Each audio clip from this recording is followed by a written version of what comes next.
A 10. Ooh, a 10. Andy, today we will be discussing Design an Arena Boss Rush. Big bad evil guy after big bad evil guy, each more deadly than the last. Oh, is this a new addition to the table? Yes, this is. This was added by a listener, Ryan, who's out in Korea.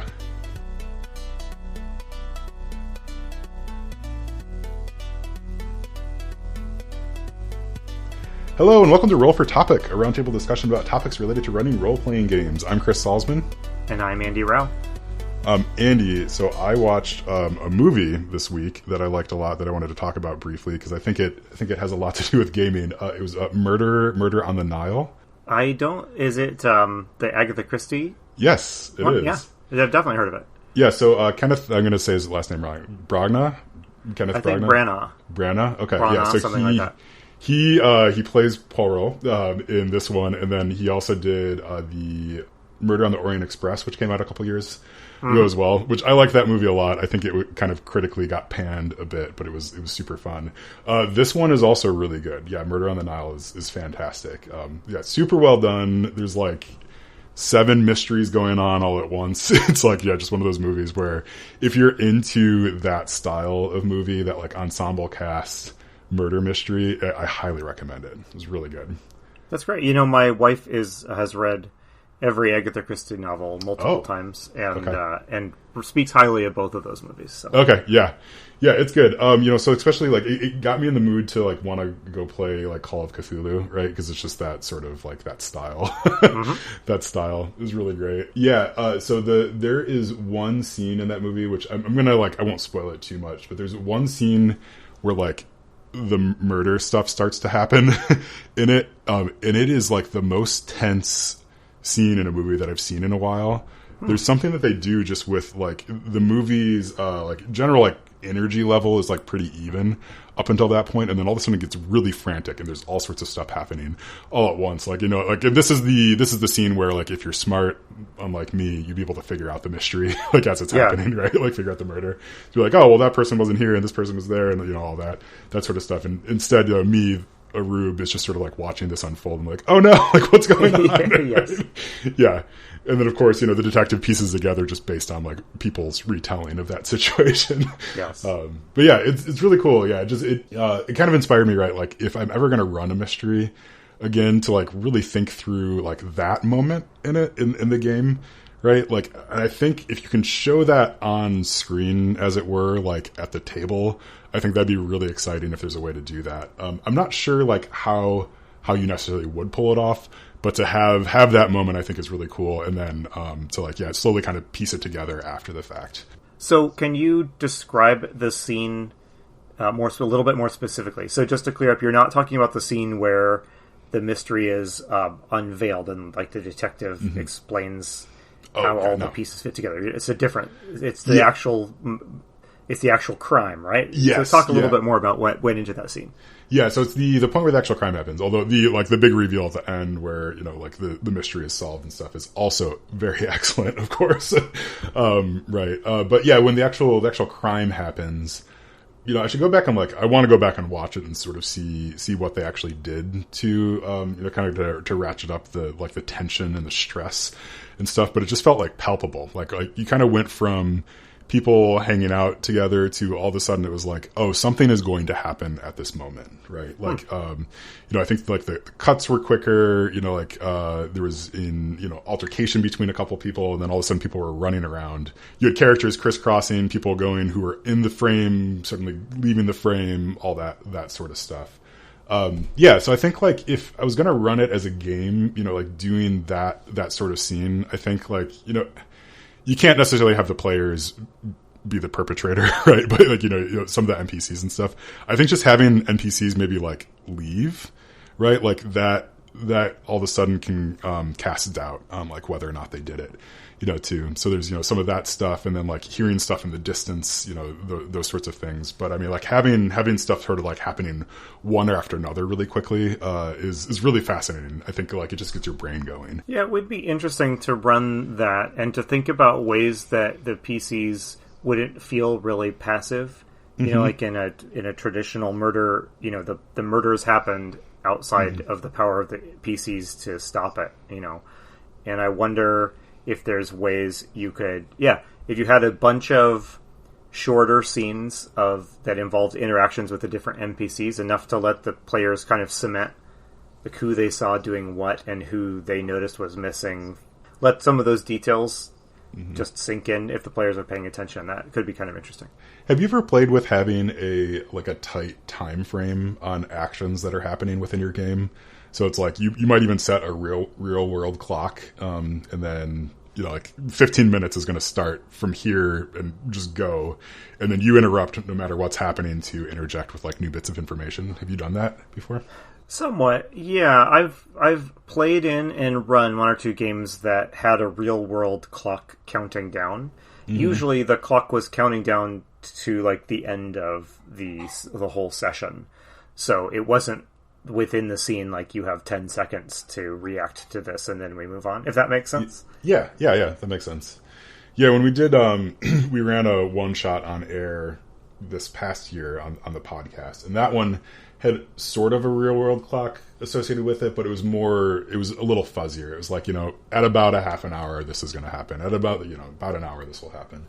But I think if you're going to run like an Agatha Christie style like murder mystery where the players are like there when the actual event is happening, almost, right? Like maybe they're not like in the room, but like they're nearby stuff. I think you'd have to have somewhat of like a running narrative, and like maybe you leave like a 5-second gap here and there for someone to say like, I run down the hall, right? And then you just kind of keep going from there.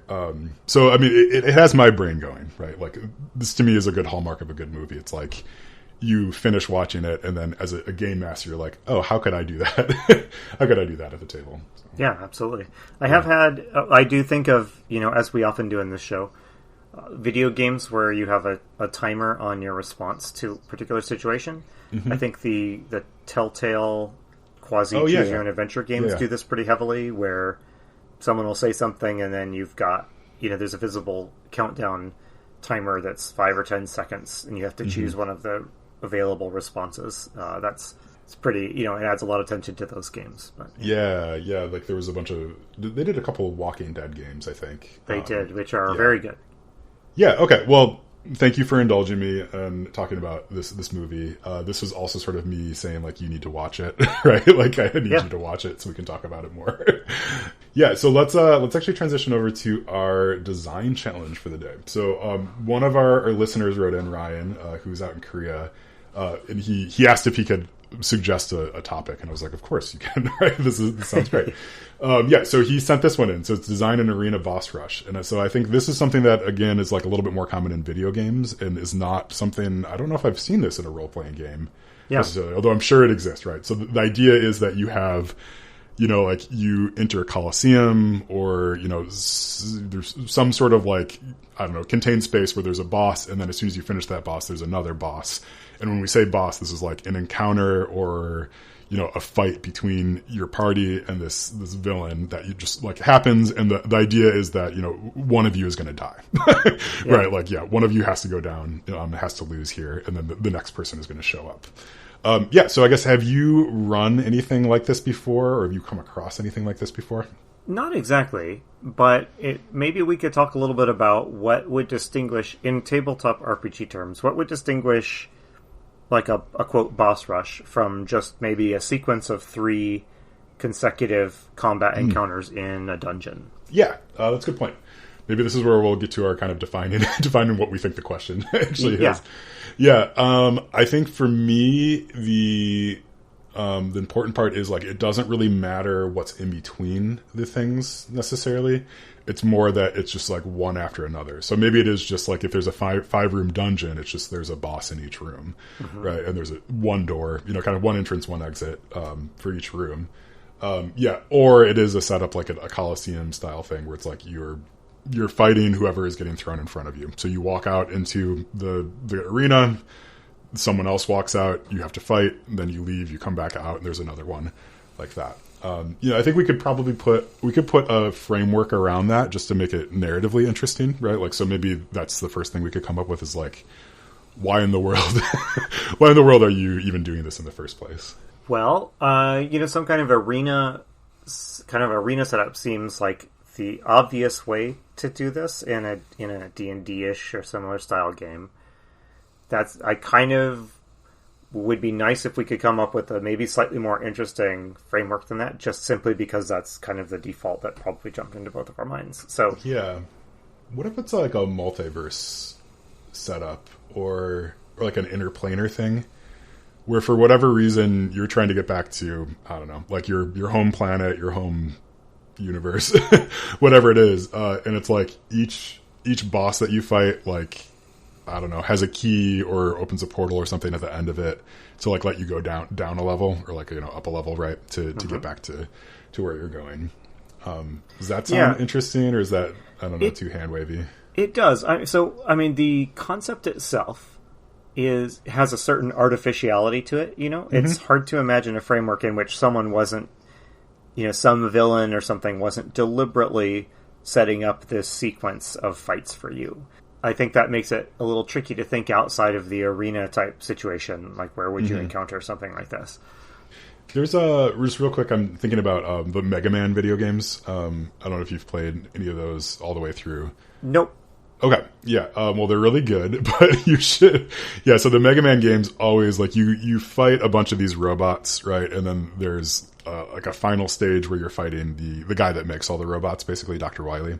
But before you fight him, I think in every single one of the games, there is a boss rush where you go back and you have to fight each of the bosses again before you can face him, but you have all of your powers, right? So like a lot of them are much easier than they were the first time around.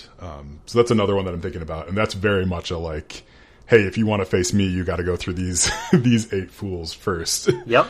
I'm intrigued. So here's an idea I'm circling around, but I haven't figured out how it plays into this. I'm intrigued by seeing this as a resource management challenge, or by the idea that the way you handle one boss affects the options you'll have at your disposal for the second one. And okay. I haven't really landed on anything, but I'm intrigued by that idea a little bit. What if, like, just taking a step back and, like, thinking very mechanically about it, like, yeah, like, what if you are given a choice between various, like, buffs and debuffs before you enter the arena? So it's like, you can make this fight completely in the dark. You can make this fight underwater. You can make this fight, like, yeah. So, like, maybe you get a little bit of information about like, who the enemy might be, but, like, so then you're just choosing from a list of stuff, and it's like, once you choose one, you can't use it again. Yeah, I like that. You know, it's going to be hard to avoid the video game talk in this, but do you remember in Dark Souls 2, the fight with the Lost Sinner? No. If you've done it, it's just slipping from your memory. Yeah. It's this boss fight that takes place in a pitch black room, which is why this jumped into mind. Okay. And if you do some work in advance, and being in a pitch black room has some mechanical effects, like you can't lock onto it and things like that make the fight very tough. If you do some work in advance without really knowing why you're doing it, you can illuminate the chamber that the boss is in, and the fight becomes not very difficult at all. Oh, so, interesting. Okay. You know, I wonder if you could provide some clues in advance. Some clues in advance for the PCs, so they could do a little bit of planning of, like, I don't know, this. We know we're going to be fighting something in a water environment.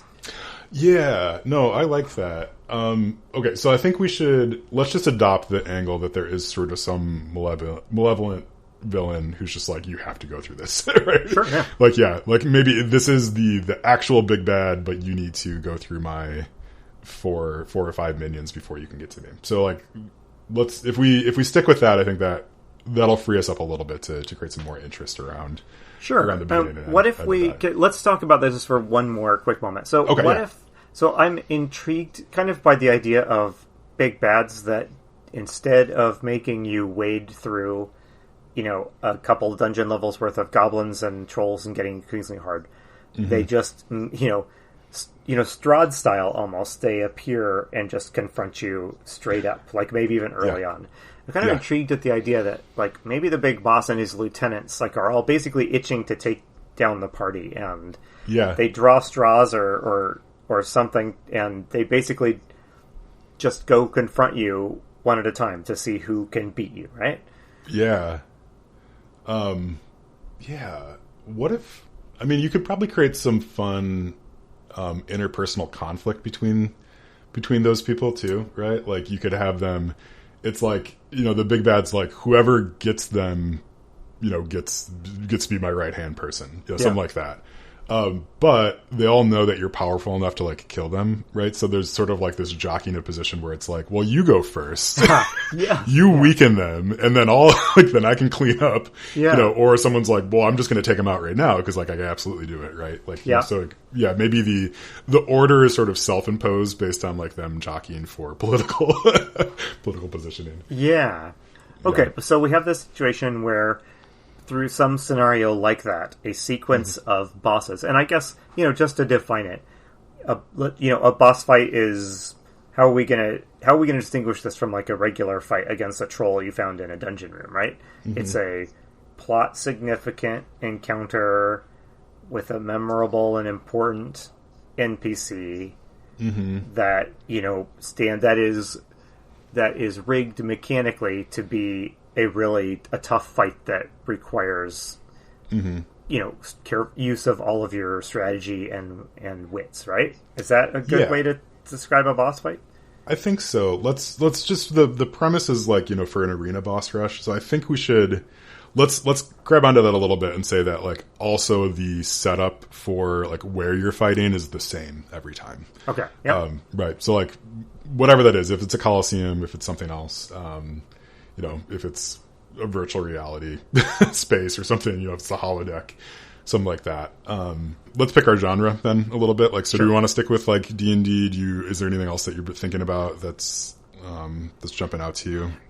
So my mind is kind of going towards a sort of science fantasy type setting. Okay, great. So think maybe Final Fantasy or maybe like Guardians of the Galaxy. Okay. Where, I mean, it's sci-fi, but it's also got a strong root in just sort of D&D style punching. What do you think about that? No, I like that. Right, and then you have sort of the whole universe at your disposal too. Yeah. So like the creatures or the bosses can be different. Different, for sure. Let's say. Okay. Yeah. All right. So some sort of science fantasy. Are they just on that? I feel like, is it in one of the Thor movies, the comedy Thor movie, where they actually are on a planet? Yeah, there actually is an arena where they fight each other and other creatures, I think. Yeah. I mean, is it too much to just rip that off? I feel like maybe we don't want to. No, let's just do it. Gaming is all about stealing ideas from your favorite stuff. So that was a great movie. So let's steal. Okay, all right. Let's steal the idea of a Coliseum. We don't necessarily need to steal the idea of Jeff Goldblum being the mastermind. He's always going to be the third boss. Yes, yeah.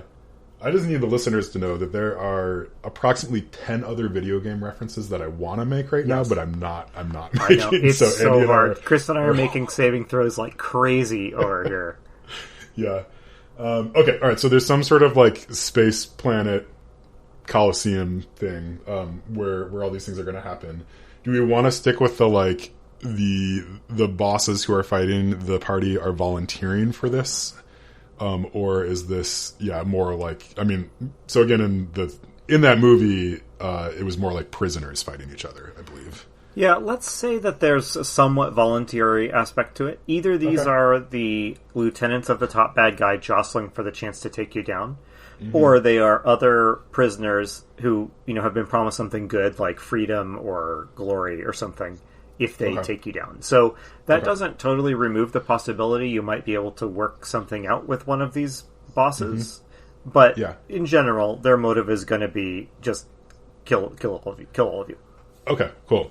And then do we like the idea of having that like mechanical choice too, where it's like, okay, this one's going to be in the dark, this one's going to be underwater, or is that? I do. I like that a lot, actually. And I think, if we are thinking of this as a Coliseum, a sport, that maybe people are watching, perhaps, it would be way cool to have a configurable arena, right? So that it's not just this, every fight doesn't just take place on a big flat plane surface, but like in this fight, maybe they roll a dice at the beginning of every encounter, or the PCs there's some sort of mini game, and if whoever wins gets to choose what mod is applied to the arena.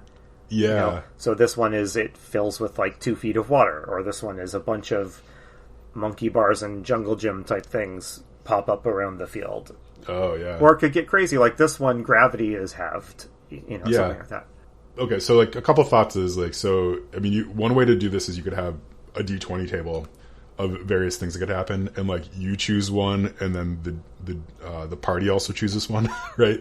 So there's like it's some sort of combination, some sort of like fun combination between the two, and then no one knows what the other person chose, sort of until it happens. Yep. Which I think I like that, right? So there's going to be like multiple effects that could happen. Here's a different thing. What if the PCs could wager something to choose the mod they want?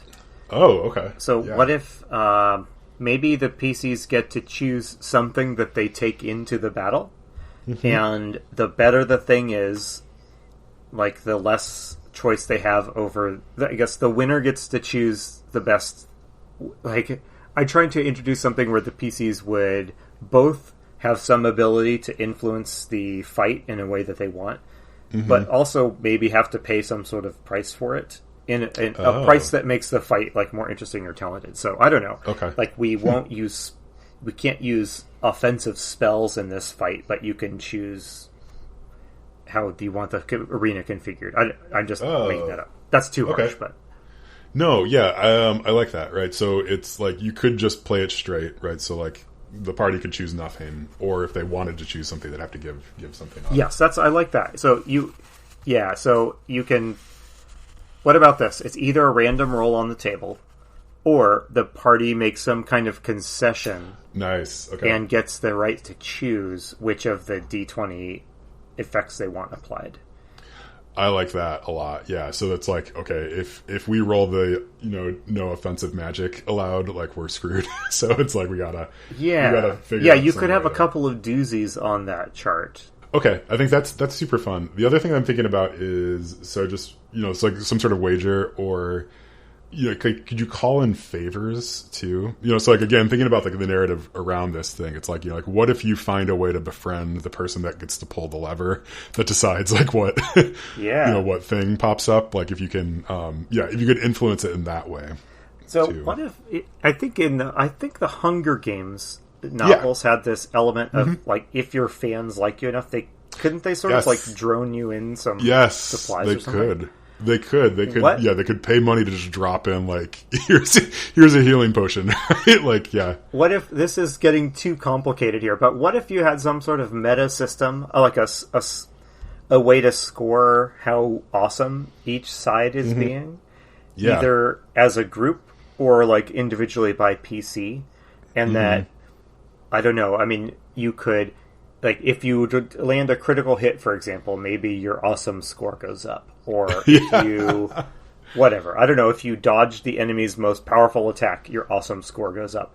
And, like, if it hits a certain threshold, like, some kind of boon is granted to you. Yeah, I like that. Like, if you just come out and you have three wizards who all just cast fireball, like, and you keep doing that, like, the crowd is getting more and more bored with you. See, so this would take kind of a lot of time to think through cool stuff, but you could use that to really encourage the PCs to try different stuff. I mean, I wonder if it's just as much as, I mean, I think the system for that could be as simple as, like, novelty, scoring points. So if you try to do the same thing, it like like it might work, but you're not going to increase your awesome level or whatever you want to call that. Like the crowd favoritism meter. That's really cool. I want to put a pin in that and talk about something. So is this going to be set up such that the players could you have a total party kill in this, like, or would this be a separate thing that's sort of just like just for fun? So that's something we'll have to talk about.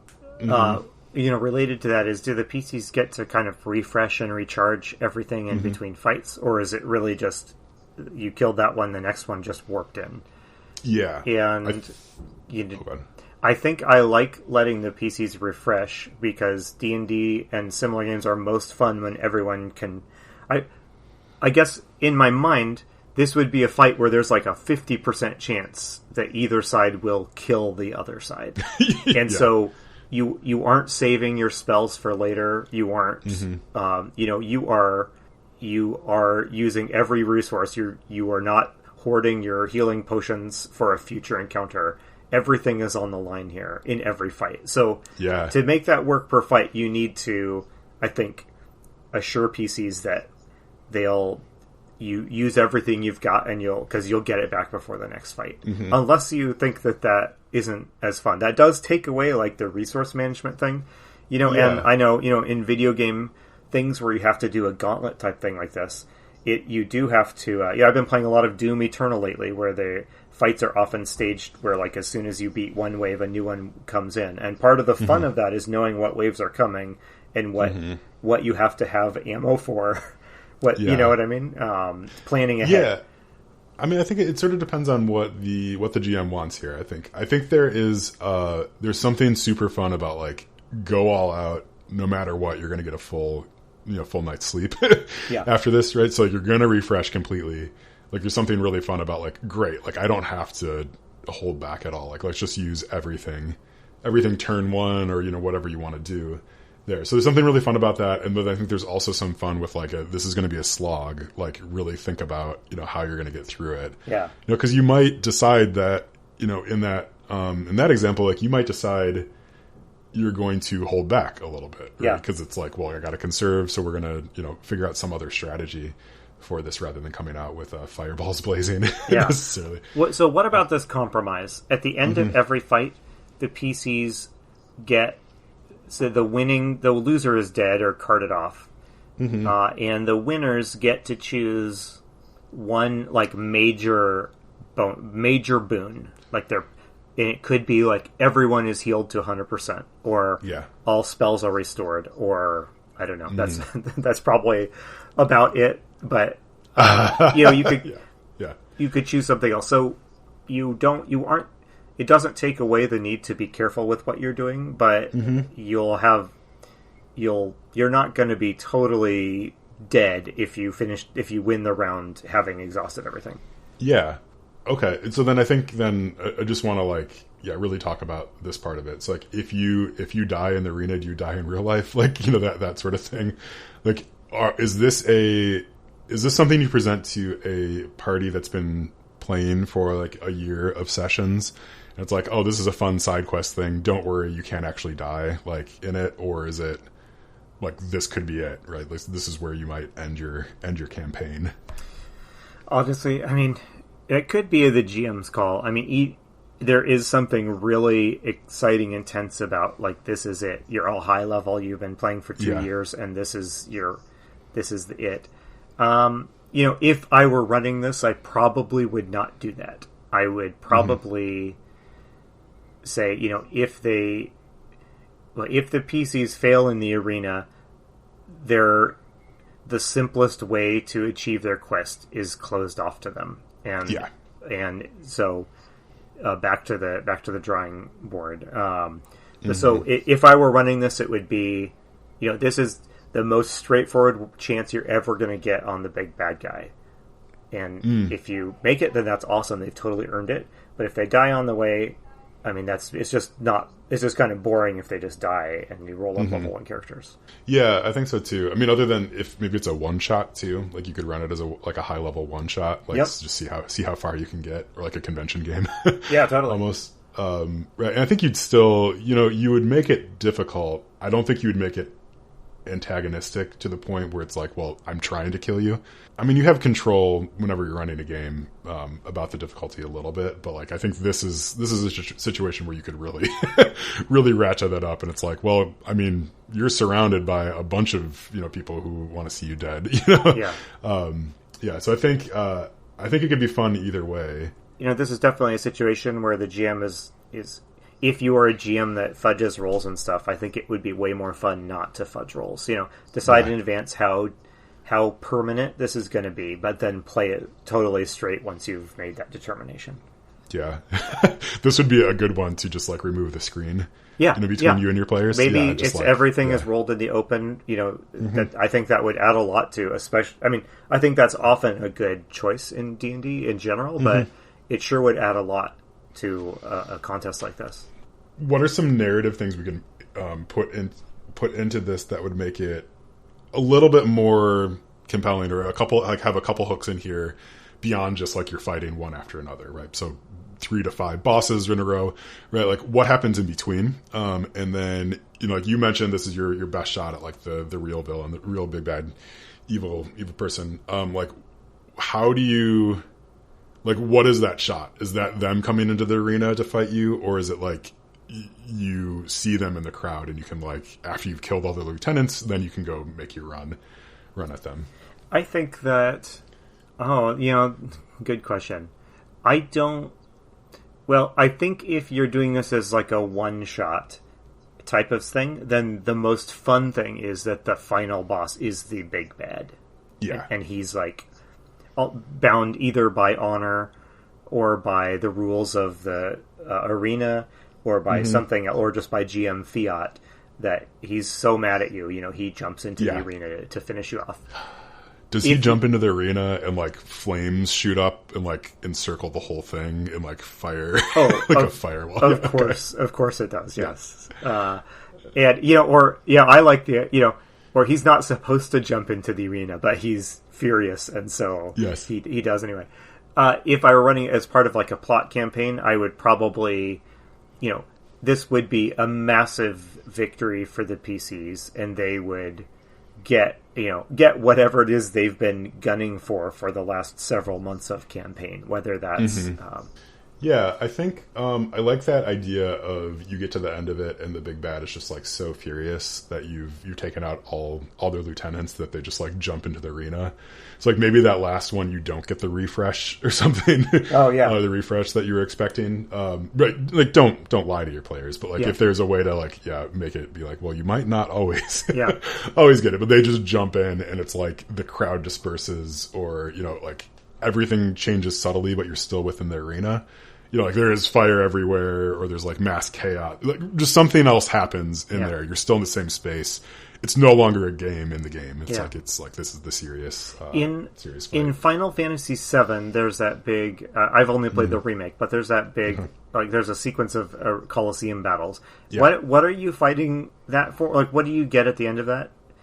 I have no idea, but you do fight the Hell House in that, and that is the worst fight in that game. It's the worst. That's like a 60-minute boss fight. If, like me, you haven't ever really figured out how to handle like magic resistances and stuff in that game. Anyway, I mean, so the stakes should be whatever your PCs would feel incredibly excited to achieve, and if that needs to be killing the actual big bad guy, great. If it's like, oh, now you get the bad guy's ship, or something like that, or you just, I don't know. Yeah, there's some sort of, I mean, I like the idea of it being very, very gamey, and that there's some sort of like major wager that's going on. Yeah, like he's like, if you can beat all of my lieutenants, you get my airship, right?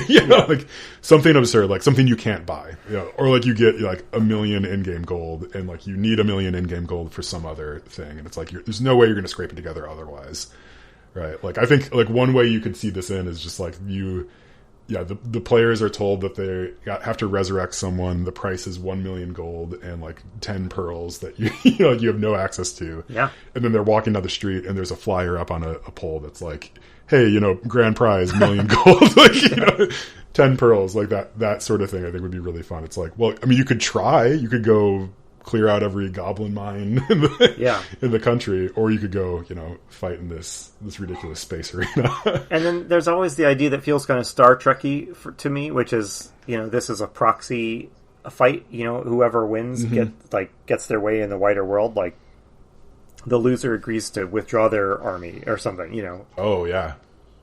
So, okay, I think before long, we should move into talking about the actual bosses themselves, just because we've been going for a while here. Yeah, I was just thinking about that. Yeah, let's talk about the actual bosses then in here. So I think that part of this is going to be tuned to whatever your campaign is, right? Yeah. A little bit, like in that, if you're more grounded, you're probably going to have more grounded characters. Like maybe there's, I don't know, guys with guns or something like that. Yeah, but so I let's go in a bit of a wackier. We've been talking about like space fantasy, so like anything in the universe is fair game. I think the thing that I would immediately play with is like the size of the combatants. Yeah. So I would have some sort of like 50-foot tall giant with a club that's fighting you. So it's like, this Colosseum is very big, but this thing is huge too, and it's taking up a ton of space. Yeah. Yeah.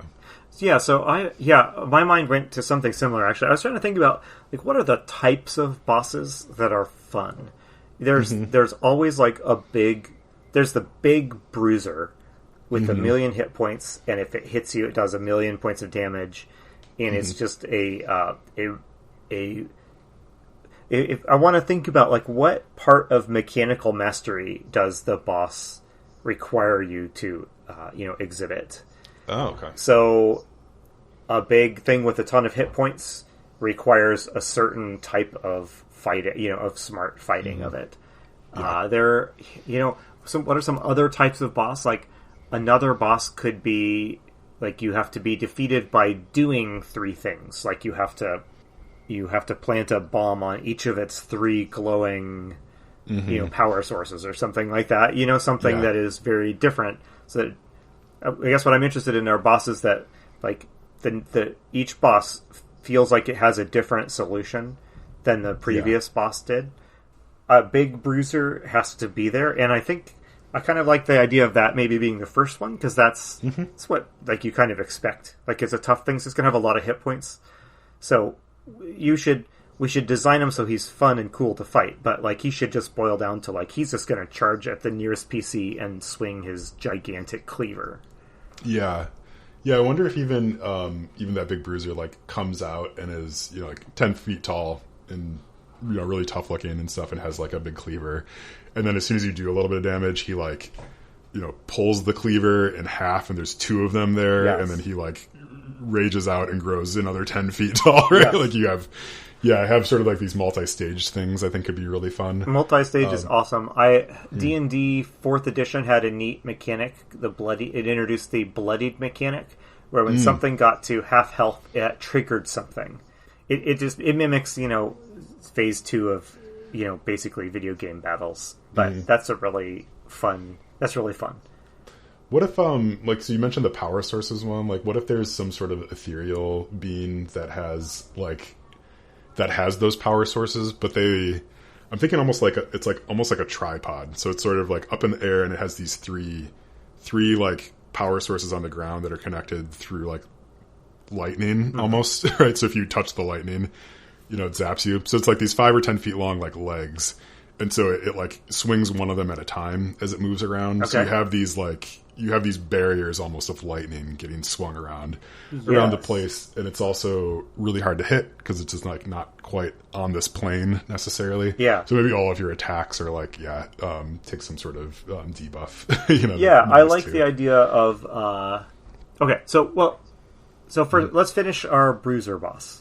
Oh, yeah, okay, sorry. Like, just because I'm going to get too excited about what you were just talking about. Okay, let's go back. So, boss number 1, or maybe you're going to randomize the order of these bosses or whatever, but is a bruiser.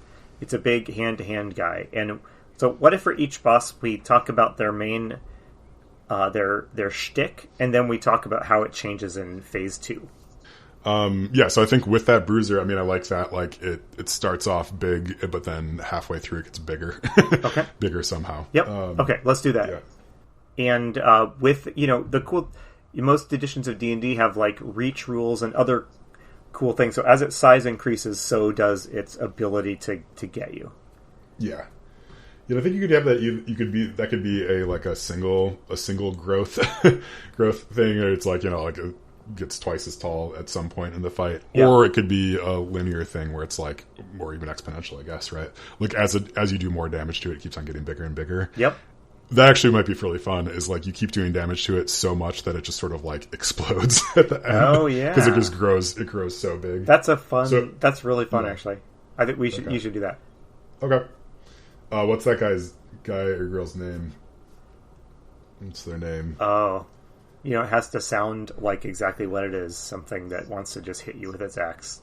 Yeah, like Lieutenant, like, Monstro. Or like... Yes.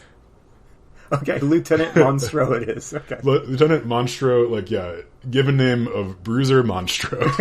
Yes.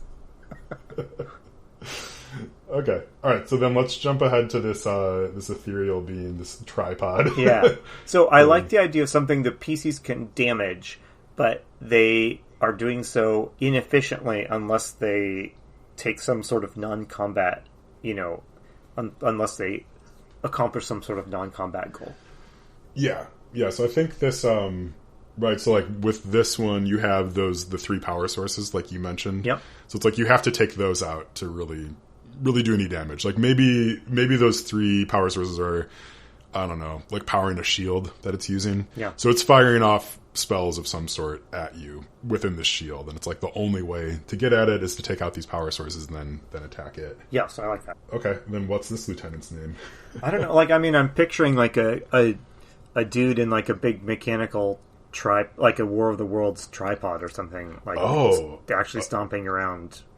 Okay, I don't know. I was picturing like a wispy ghost almost. Yeah, like yeah, yeah, like a wispy ghost inside of like a force field with like these. I don't know.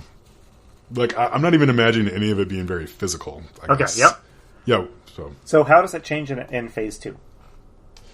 Let's go with the wispy ghost approach.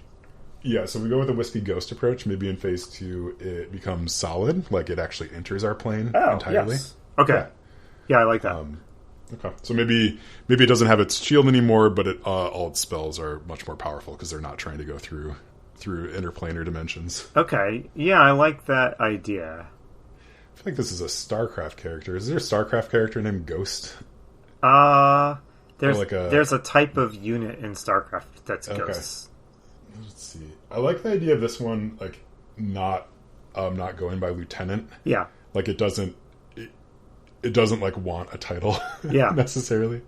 Even though it's like everybody calls it Lieutenant Ghost or whatever its name is, but it's just like never refers to itself as that. It's like I'm the high wizard of the grand dimension. Yeah, like it has its own title. All right, what's its name, Andy? Oh, I don't know, man. I mean, what would the Colosseum? What would be on the poster for this fight? It would be some sort of crowd friendly title. Yeah, it'd be their real name, and then there'd be some sort of nickname applied to it. So what if the real name is just incomprehensible? Like, yeah, it's like gibberish. Yeah, like Cthulhu style gibberish, and it's a stage name like Zaps or Mysteriosa or something. I don't know. Yeah, Mysteriosa. We gotta do this. We can cut out some of this this like thinking time, but the Phantasm, that works. Okay. Yeah, the Phantasm. Probably spelled with an F though, like instead of PH. Oh yeah, because it's fantastic.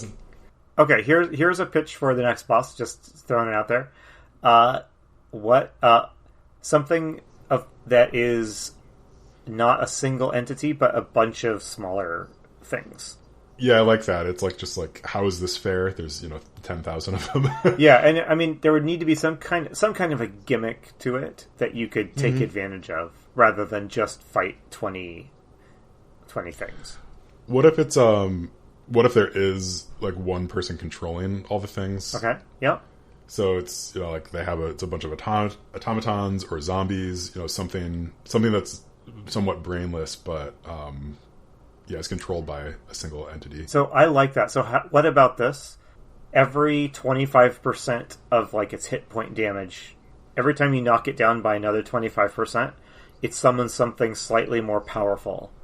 Like it summons like two. Say it starts out with just the thing and like 2 zombies. And then if you knock it down to 25%, it summons 2 trolls. Yeah. If it's down, and the goal here would be, to have the PC's way. Do we focus on it?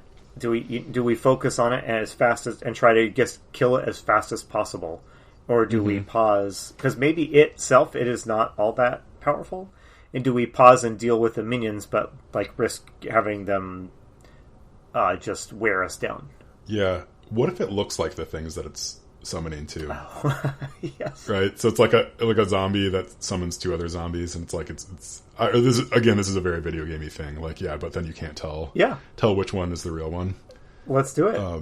Okay. Yeah, there's already spells in the D&D repertoire that do something like that effect. So yeah, it's like a necromantic doppelganger. yeah.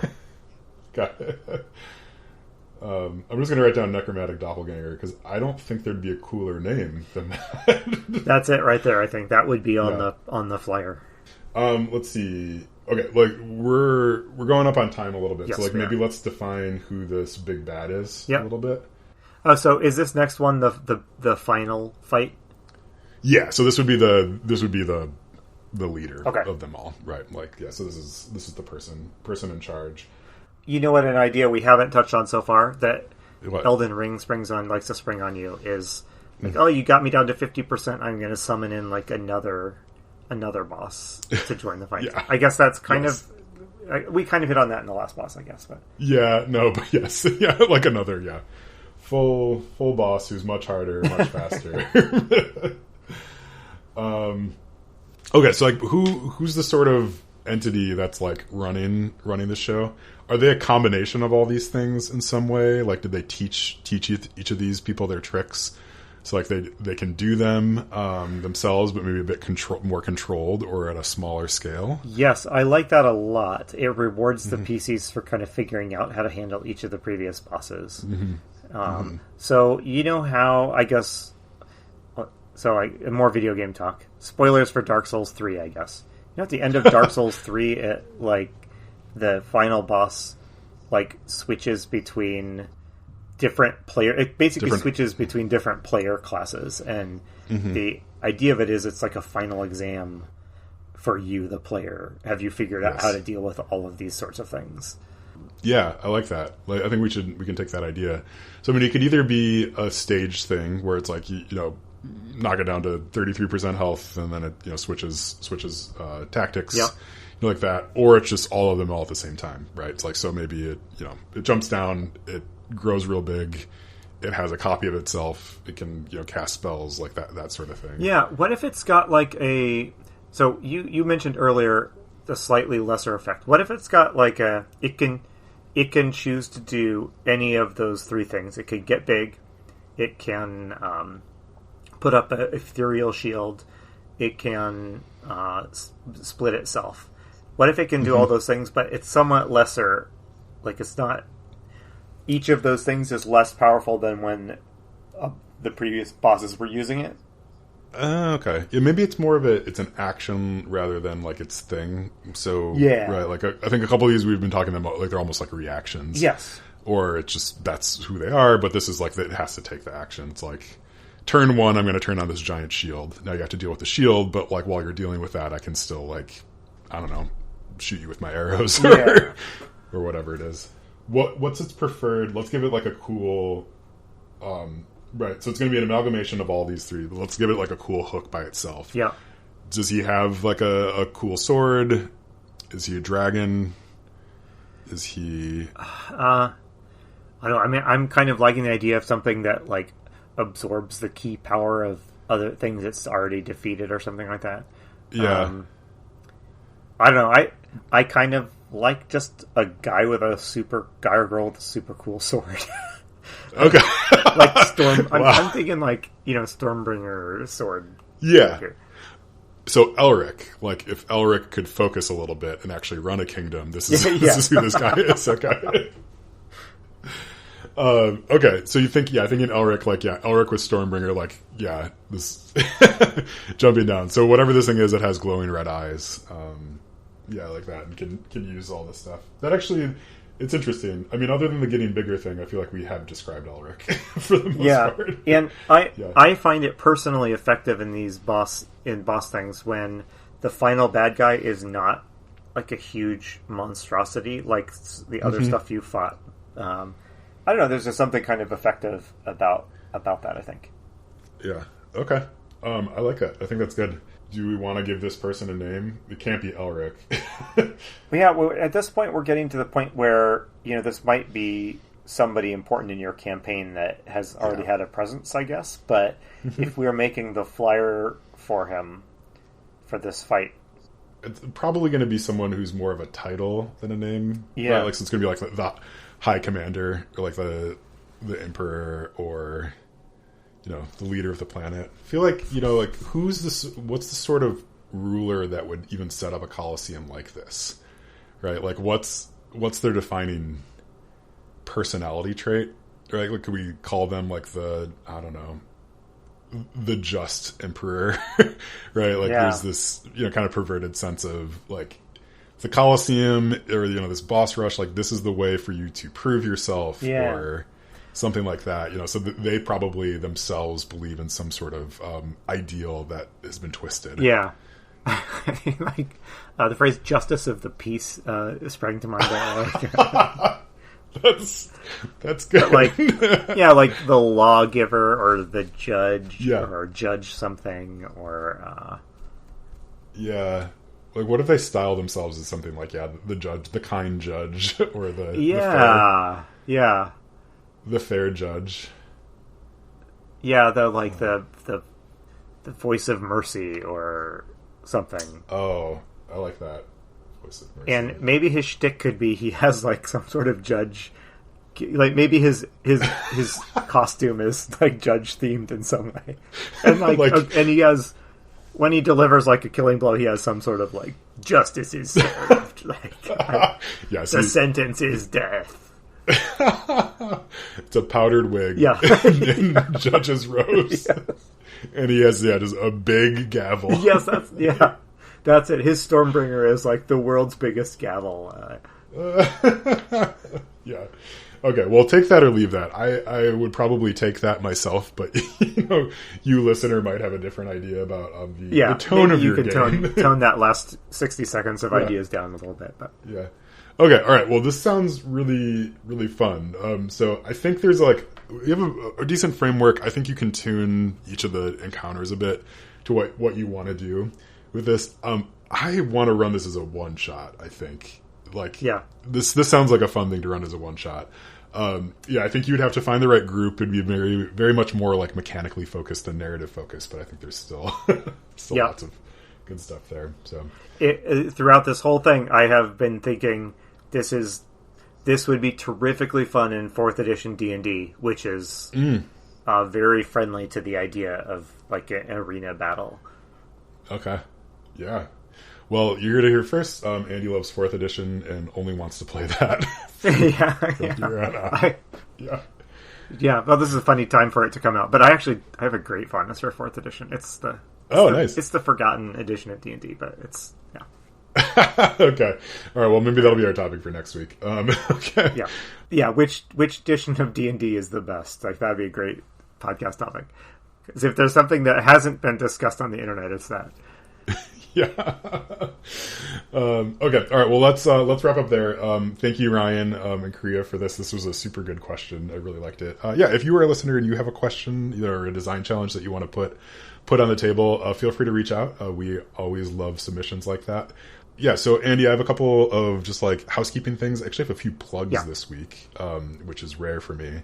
So number one, which is going to be more interesting, I think, to most people, is so I was actually on the Splatbook podcast. So the Splatbook is one of our sister podcasts on the Roll For It Media network. So I was on their most recent episode. We talked about trains, which was a fun conversation. So go check that out. We'll have a link to it. It's just you didn't suggest a train themed boss in this. I'm a little disappointed. I didn't. That would well, I mean, it's not like I've stopped thinking about trains since then, but I think just maybe if you want the train related content, go over to the Splatbook. I think you fight what basically look like trains in Final Fantasy VII, don't you? Mm-hmm. Yeah, you do. And I think this was cut from the Splatbook episode, but I did talk about in Final Fantasy VI, there's an extended train sequence in that, and you actually can suplex a train in that game as well. Okay, but I promised we wouldn't talk about video games. Although, actually, no, I lied, because I'm going to talk about a video game. So I've also released a video game this past week. So a friend of mine and I make video games, and so we actually just had a release. So if you have an iOS device, you can go download Bug Drop, just Bug Drop, and I think there's an exclamation point at the end of it. It's a really fun little platformer game that we put together, and so we'd love it if you want to try it out, and feel free to rate us. So. My 11-year-old stress tested it the other day, and I was watching him, and we actually gasped with delight the first time we got like a skin for our bug, like a new skin. Yes. Like we got a little wizard skin or something like that. It was delightful. Oh, that's great. Yes, that's super fun. Yeah, it's a good game. And I can say that as someone who has made a couple games that are not all that great before. This one is actually fun. So go check it out. Trust me, I know a bad game, and this is not one. Yes, yeah. All right, well, thank you all so much for listening. I've been Chris Salzman. I've been Andy Rao. And remember, if your players are having fun, you're a great GM.